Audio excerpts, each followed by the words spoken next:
So it's our custom that we feel that we're doing something positive together this morning, both in listening and later in our meditation session.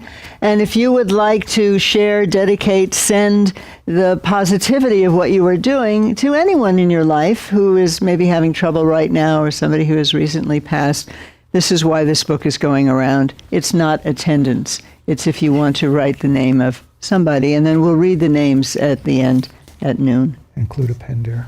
Include a pen. No obligation. It's if you'd like to participate, you're welcome to. But print. Print. Okay. So good morning, everyone. My name is Joel Osteen, and we are at the Oasis of Love. I'm sorry. Actually, my name is Harvey Aronson, and this is Anne Klein, and we are the founding directors and teachers at Dawn Mountain Buddhist Temple. Thank you so much. And Harvey is also in his day job is a psychotherapist in private practice in Houston, and I teach in the Department of Religion at Rice University. Occupations. One is parents and teachers. So I want to acknowledge the parents who are here, if there are some with the students, and I also want to acknowledge the teachers who are here, who are taking their students on a Sunday field trip and, above and beyond the call of duty. And even though I know that the private schools I work with teachers are a little bit better than the public schools, it's still, teachers are woefully underappreciated and woefully underpaid. And so students, you may not fully comprehend what that means yet, but if any of you go into the profession, you'll learn soon enough. But really, it's a terrific thing. All of us have benefited from teachers in our lives, and one of the things that we certainly cultivate here is a sense of appreciation and gratitude for the guidance that we've received from our parents and from teachers. And so I want to do that publicly, and I hope that all of you students appreciate that you got some very wonderful teachers who are exposing you to something that's a little bit off the beaten path in Houston, Texas, even though we're down by the NRG Stadium. So we are talking here today about Buddhist meditation, and I was on the way over finalizing my ideas about what to speak about, and I think it's actually a good talk for the assembled. We practice something called mindfulness or attention, and it really is something that we all already are quite familiar with, which is just really being able to be aware of what is happening. Later at 11, we will do a practice of being aware of our breathing, being totally sort of immersed in the process of breathing, and then we will also do some chanting of the syllables hung, hung, and we will be practicing awareness and focus on those two syllables. And we practice awareness for a lot of reasons. And some of them are very, very deep spiritual reasons, and some of them are actually just to benefit the way we are in the world. Ultimately, Buddhist practice is really an attempt to understand who we are and what we are at a great depth. What is it to be a human being? What is our body? What is our mind? But we're doing it from the inside. We're not doing it as scientists putting something under a microscope objectively. We're actually touching into our subjective experience and trying to actually feel what it is we are.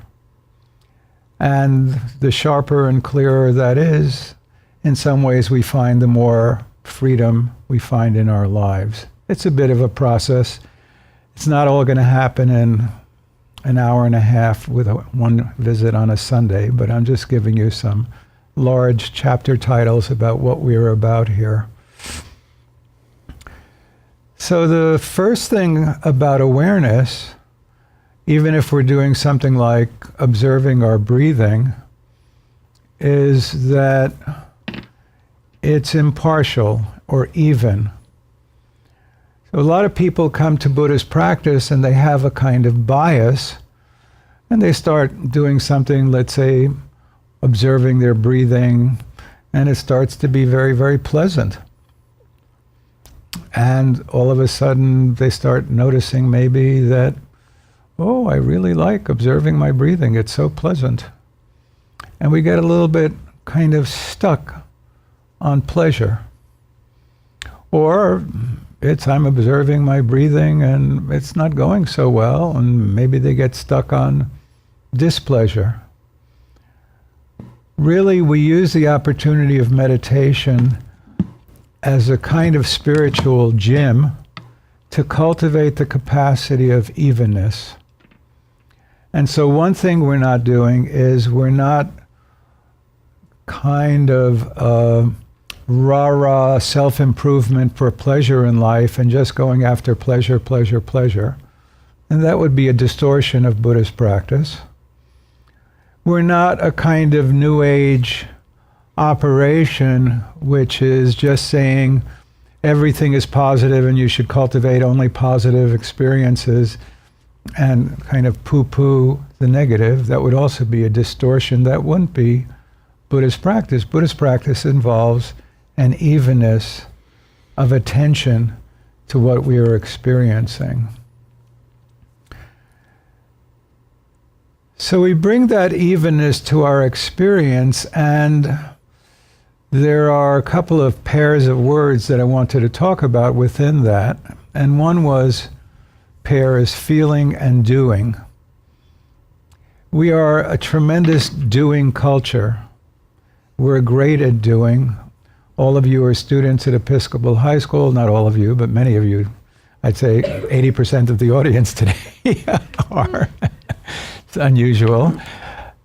And, you can do your homework. Good for you. And you can get yourself to school. Good for you.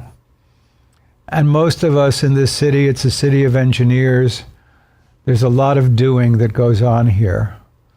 But one of the things that we don't necessarily have as much skill in is the world of feelings. And in a way, in our culture in general, there are kind of two extremes. And we arrive at them because of maybe all sorts of messages that we got when we were growing up. And one set of extremes is feelings. Ooh, bad. You should not be aware of your feelings. Keep it shut. Sometimes people grow up in certain households where the rules, whether explicit or not, are you're not seeing what's happening, you're not feeling what's happening, you're not talking about what's happening.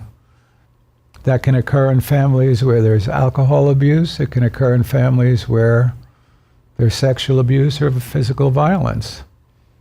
You don't see it, you don't feel it, you don't talk about it. So we, at an early age, and this is true of all of us, develop habits of sometimes suppressing, or we use the technical word also, repressing our feelings. So we walk around, we might be very, very mellow, we might feel very, very even, but maybe even out of our awareness, we're kind of shut down. Another response might be that we actually have a lot of feelings, and we feel overwhelmed, and we actually kind of skitter from one set of feelings to another, much like a stone flipped on water that can sort of skip along the surface of the water. And we might have so many feelings, but none of them are actually ever digested. We just kind of move from maybe one set of intensity to another set of intensity. But again, there's no actual depth to the experience. So there's doing and there's feeling, and feelings can in kind of one extreme be shut down, and another extreme kind of, there's so many of them, they're hard to even process. Really knowing our feelings is part and parcel of any spiritual path. And it's part of actually psychological health. So I'm really, really happy to be talking to a large body of young individuals who, maybe you can take something away and contemplate it for the rest of your lives. Feelings are key ingredients to any spiritual path. What does that mean? Well, whether it be a path of prayer or a path of devotion or a path of self-knowledge, we have to really be in touch with our heart, who we are, what it is we're doing, why we're doing it, what is the motivation, what's motivating us to be involved with a spiritual practice. And that's all about feelings. And even in day-to-day operations, we need to know, what are we experiencing? What is our set of feelings?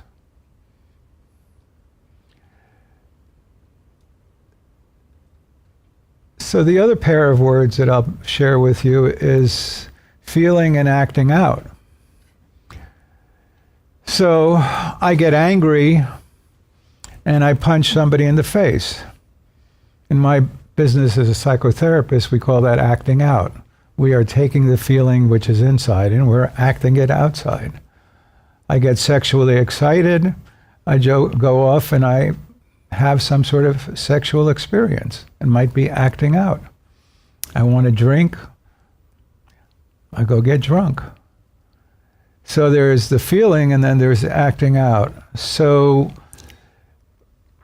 with individuals who are kind of restrained and suppressed, one of the reasons that that occurs is that there may be some history of maybe when I was 8 years old, I got very, very angry and I punched my friend and, they told their mother and I got into a lot of trouble. So I'm never getting angry again. We kind of put the feeling and the action together, especially when we're young. It's hard to actually separate out the difference between a feeling and an action. We often almost think they're the same. And I certainly have adults who come in to talk to me and will say things like, well, I don't want to feel such and such a feeling because it might mean that I'll behave that feeling. And so, for adolescents, which a lot of you are, the ability to both know a feeling and then not act it out is actually something you're kind of struggling with. You're right in the age range where this is a skill set that you're kind of experimenting with. Or you may have a lot of feelings and you're just sort of like you're acting out emotionality, but you're not really allowing yourself to feel something deeply. So one of the core skills that we're developing when we're developing a skill of attention is the ability to be with an emotion and to observe that emotion, but not necessarily to act it out. Maybe we have some choices. We know we're angry, and we know we may need to talk with somebody about that anger, but we don't immediately punch somebody in the face. So the feelings we're being aware of, the feelings we're paying attention to are grief, anger, joy, enthusiasm, sadness. And so when we cultivate something like mindfulness and attention, in a Buddhist context, it's not that we're saying no feelings. We're actually encouraging individuals to know what they are feeling, but we're also encouraging them not to act out their feelings, but to use some wise discrimination in the choices they make once they know they have a feeling. I'm starving. I could go get a Big Mac, or I could have a healthy meal. But with attention, maybe I have enough calmness to make a decision. Well, do I want to have a Big Mac? I know it's kind of poisonous. Sorry, McDonald's. Or do I want to have a good meal? Maybe today I feel like having, just going a little wild. So I'll have a Big Mac. But I know it may not be the best thing. I feel like punching this person in the face. I'm not going to punch them in the face, but maybe I need to talk to them. Or maybe I just want to take a day to consider what I do with this person because I'm so upset with them. So attention, which is even, and not rejecting, and not enthusiastic if things are going very, very well, gives us some options and opportunities. And there was one further thing I do want to say about attention. So one way that attention can go is you can get really, really stuck and engaged with positivity. But the other thing that's really, really significant and important is that a lot of Americans start practicing something like mindfulness and attention, watching their breathing, and they start to use that as an excuse for not liking themselves. Oh, here I am meditating and it's going terribly. I'm a terrible meditator. I'm awful. I can't meditate. It's a negative judgment. That's not even observation. And we all experience that, but it's not like we want to get lost in that. We're not encouraging any practitioner to get lost in self-hatred. We are cultivating an even attention that's not attached to positivity and is not going to take a whole big ride of self-criticism and self-hatred.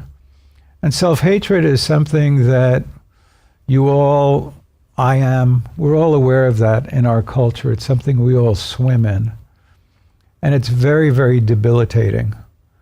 We walk around thinking, I'm terrible. Everybody else is better than I am. I'm the worst person. Nobody knows it, but I'm the worst. But of course, there's this competition where everybody thinks they're the worst. You can't have a whole room with people who are the worst. But we all feel we are the worst. Nobody's paying attention to me. I did poorly here. I did poorly there. I have fewer friends. I have the wrong friends. So certainly in a spiritual path and in a spiritual practice, one of the things we pay a lot of attention to in this country is some tender care for ourselves and some tender compassion and forgiveness for ourselves. We're practicing something like meditation. It seems to be going well. We're aware of that. We don't get stuck. Seems to not be going well. We seem to be very, very distracted. That's really part of the practice. We don't get down on ourselves. We're just aware. So we're cultivating an even attention when we practice mindfulness, which we're going to do come 11 o'clock. But I will now hand the baton to Anne. Okay. Attention. So we're reflecting on we're attending to the qualities of attention, because attention is a very simple thing, really. It just means letting your mind be aware of some particular thing. You're paying some degree of attention, probably, as you're listening. And you're also experiencing, I'm sure, some degree of distraction. Your mind goes somewhere else. So this business of having attention and being distracted is something we're really very, very familiar with, as Harvey has said. One of the qualities of the kind of attention that we are seeking to cultivate is recognizing that attention is actually the start of connection. Harvey has been talking to a large extent just now about how being and doing and judgment and non-judgment touch on our experience of ourselves. And of course, we live in a social world, and our ability to connect with others in a way that is pleasing to ourselves and to them, to manage our connections is really, really important, isn't it? Especially in high school. It's kind of what high school is all about, as I remember. Who can you connect with? Who's popular? Who's in? Who's out?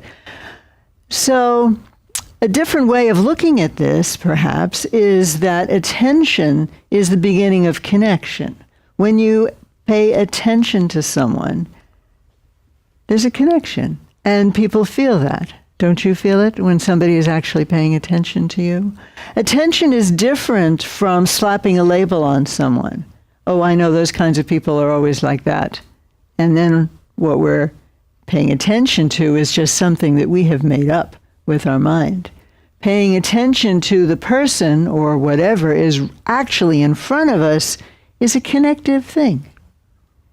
When we speak of love at first sight, that's a moment of exquisite sense of attending and receiving attention. It's one way to describe it. So attention is very significant.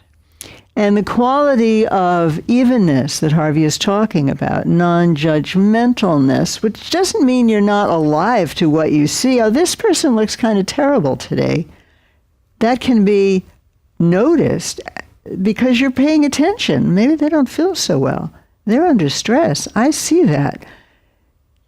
That has a different flavor than judgment. Judgment is, what is wrong with them? Can't they handle life? Or something like that. Does that make sense? It feels different. And you feel differently. We can also tell subtly when somebody is paying attention to us or, imposing some idea of us that they are then reacting to. So attention is the start of connection. Buddhism is very interested in developing the qualities of loving attention and compassionate concern. And attention is the start of love. You have to pay attention to someone or to yourself. Self-care also begins with attention to your own experience, as Harvey was saying. Connection, love begins with attention. Connected with this, but also different, is another very, very powerful aspect of this evenly hovering, we might say, attention, a kind of open attention, which is the quality of acceptance. That's the positive side of non-judgment, of judgment. There's judgment, there's acceptance. So when do you suppose you feel more relaxed, open?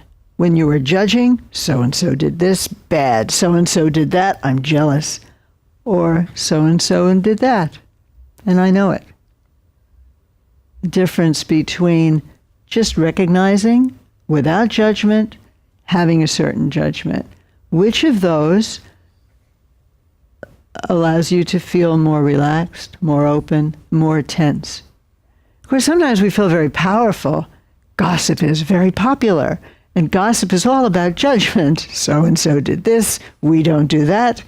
And truth to say, as human beings, we kind of like that kind of conversation. It makes us feel powerful in a certain way. But does it put us actually in touch with what is really going on? We are actually doing quite a bit of work of accepting and rejecting. I like this, I don't like this. In a certain way, it's work. It's work that magnetizes us. We are used to it. It's a way we have of running our energy and running our mind, but what does it do actually to your own experience? Well, I want to suggest that one thing that judgment, self-judgment, or judgment of others does, that acceptance and openness, evenness, does not do, is that it has the quality of disconnecting. So attention fundamentally is a process of connecting, but judgment is a pulling away, a disconnection. Whether it's from yourself, when we say to ourselves, and is there anyone, who has never said, oh, I did that wrong, I'm such an idiot, how could I say that, how could I flub this test, I knew it, I studied. There's a certain kind of, that would be very different from, oh, I kind of messed that up. I wonder why I did that. What was I feeling just before I said that dumb thing? Or, it's very different from actually paying attention to what is actually going on. It's a slap-on label, bad, good. It's not connecting. It's not connecting with oneself. So what I want to leave you with in this, and it's, of course, a big topic, but it's also a very simple topic, which is the way in which acceptance has the quality, attention that is accepting and even, has the quality of allowing us to integrate, to integrate all of our aspects, good and bad, because we all have them. Nobody is perfect.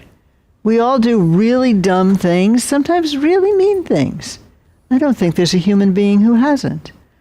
And what we tend to do is to cut ourselves off from the things that we judge not good. I'm just going to, relate to this part of myself. But that means slowly, we become disconnected with ourselves. We also become disconnected with other people who we are judging in the same way.